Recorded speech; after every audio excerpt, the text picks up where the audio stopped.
Acho que todo mundo deve ter visto os vídeos aí.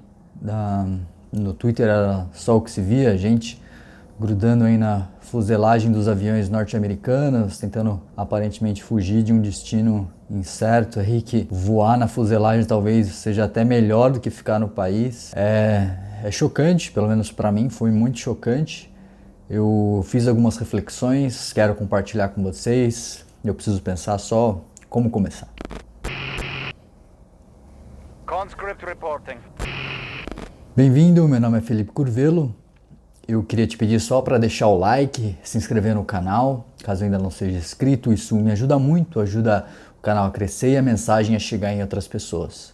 Os eventos recentes eles foram uma clara ameaça à liberdade mundial aí, mas infelizmente era só uma questão de tempo para isso acontecer.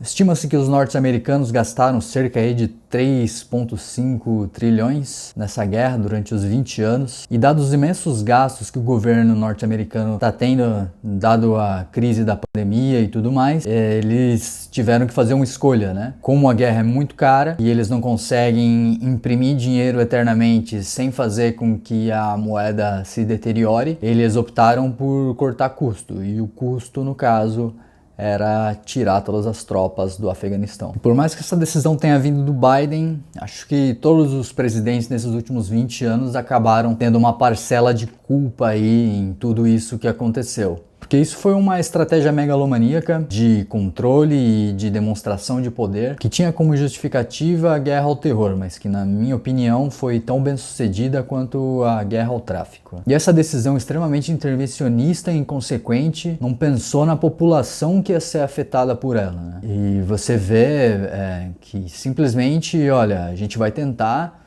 vamos ver o que dá.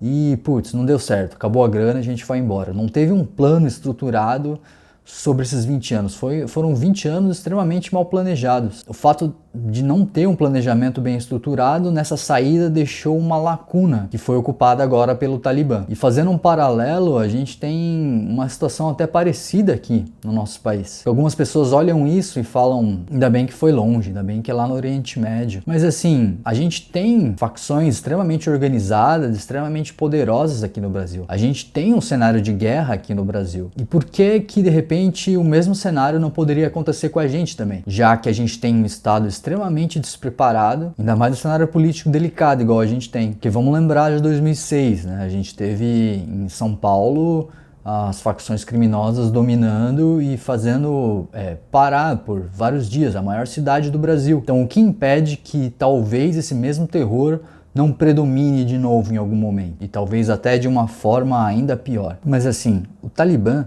assim como qualquer outra organização criminosa, nada mais é do que um estágio embrionário do próprio Estado. Porque no início o Estado utiliza do terrorismo para subjugar a população para os seus interesses. Tem um trecho do livro de Murray Rothbard, chama Anatomia do Estado.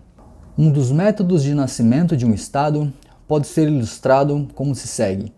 Nas colinas de Ruritânia do Sul, um grupo de bandidos organiza-se de modo a obter o controle físico de um determinado território. Cumprida a missão, o chefe dos bandidos autoproclama-se rei do estado soberano e independente da Ruritânia do Sul.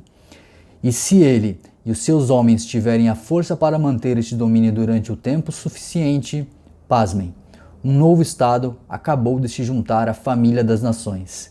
E aqueles que antes eram meros líderes de bandidos acabaram se transformando na nobreza legítima do reino. Na escola a gente aprende que o Estado foi formado por um contrato social, que as pessoas elas fizeram isso por vontade própria. Para mim isso é tão verdade quanto o grito de independência lá do Rio Ipiranga. Então assim, foi realmente uma derrota para a liberdade no curto prazo e os desdobramentos para isso eu enxergo que podem ser muitos.